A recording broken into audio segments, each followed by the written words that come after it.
Welcome to Real Paranormal Activity, the network. Entertainment you'll enjoy.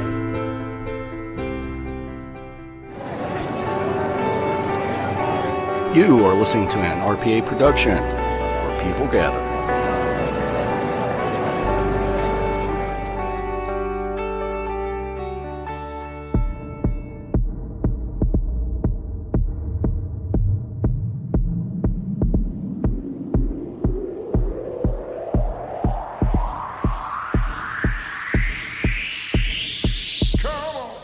Ladies and gentlemen, RPA is proud to present Aaron's Horror Show with Aaron Frale.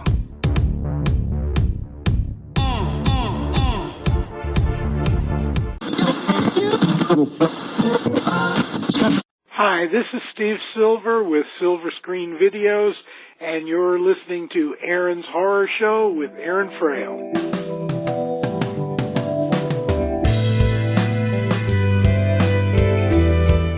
You are listening to Aaron's Horror Show, and I'm your host, Aaron Frale. We get to read fiction on the show and talk about some movies, books, you name it. If you like what I do here, please consider supporting the show at patreon.com/Aaron Frale. You'll get some books and other cool stuff for your support. Go ahead and also reach out to me at aaronshorrorshow@gmail.com, Aaron Horror Show on Twitter, or Aaron's Horror Show on Facebook. Thank you so much for listening and enjoy.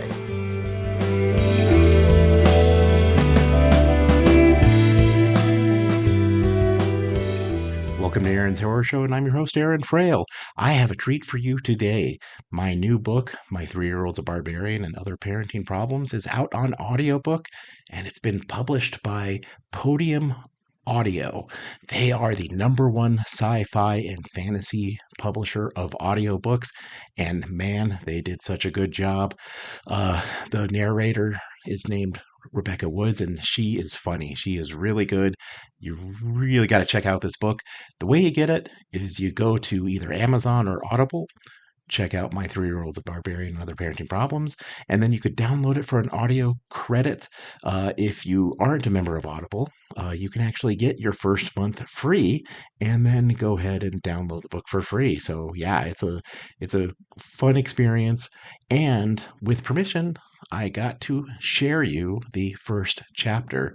So yeah, here's the first chapter of My 3-Year-Old's a Barbarian and Other Parenting Problems, and don't forget to check it out on Audible.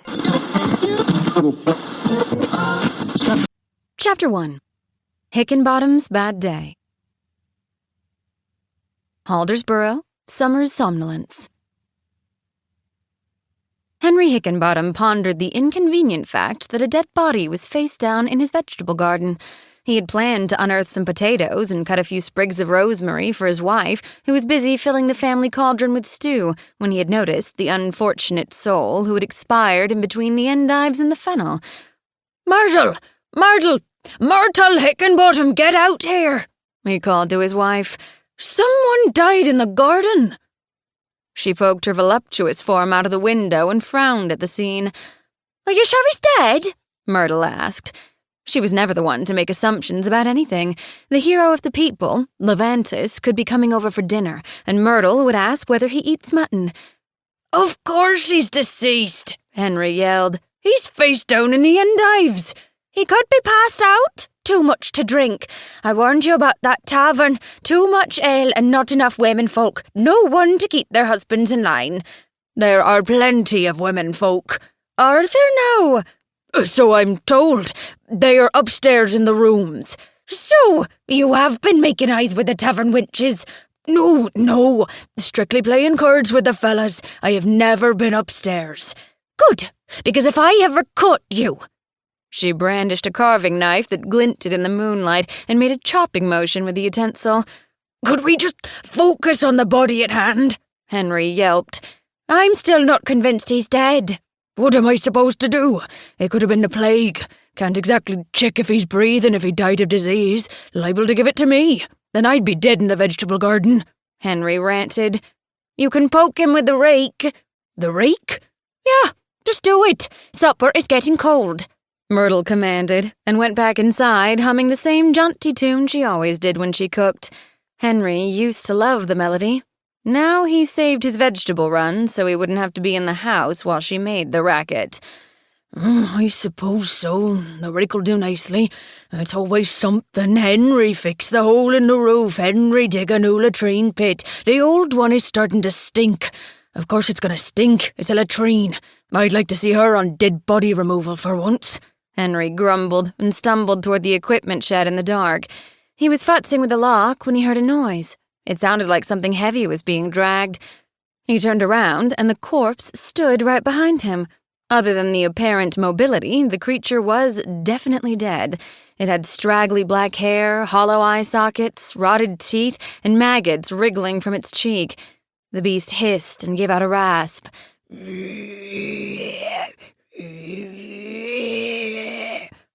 Well, spit it out, Henry said. I don't have all night. I need to get Rosemary for the missus. She'll have my head on the spit if I don't get her sprigs. The thing rasped. Do you want some water? Help clear the thing in your throat. The creature nodded. Right, follow me. A few minutes, several potatoes, and some sprigs of rosemary later, the unlikely pair sat at a table in the Hickenbottom's hovel. Their abode was the one-room constitutes the entire house variety, decorated in the peasant chic style, because they were very much peasants and not chics. Mrs. Hickenbottom placed a tankard of water in front of their guest, then turned back to the stew pot. The undead drank until the thing was empty. The liquid drained from holes in the creature's cheeks, throat, and chest as it gulped, but it still seemed satisfied nonetheless. No, Hickenbottom said. What was it you were saying? The creature belched and said, Thank you. Cleanse out the old pipes. Haven't used them in a while, you see. That still doesn't explain why you go off dying in my vegetable patch, Henry grumbled. Myrtle walloped her husband and said, The poor thing probably doesn't know he's dead. It's not every day when someone rises from the grave like that. Oh, no, the creature responded. I know I've been dead for a long time now, doing my master's bidding in the afterlife, cursed to roam the land for eternity and all. See? He knew what he was doing. He targeted our vegetable patch. Did the Crankshaws summon you? I'm telling you, they've been jealous since day one. Where'd you get the seeds? Mr. Crankshaw had said. What does it matter where? I got them and this is my farm. No, I am here to deliver a message from my master, Leduc. The name stopped Hickenbottom cold.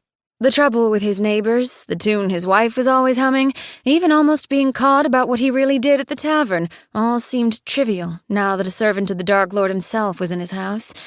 He stammered. The creature cut him off and spoke. Leduc's armies will rise again. The minion lunged across the table and raked its claws across Hickenbottom. The farmer cried out in fear while he was torn limb from limb. The creature cackled with glee, then paused for a moment. Mrs. Hickenbottom observed the murder of her husband with a rather bored expression on her face.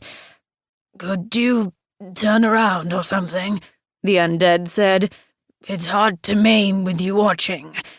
It'll be hard for Henry to deliver your message when he's dead, Mrs. Hickenbottom remarked. The dead body is the message. Seems a little vague to me. I would come in here and think wolf attack. How am I supposed to know it's from Leduc? All right, and blood on the walls.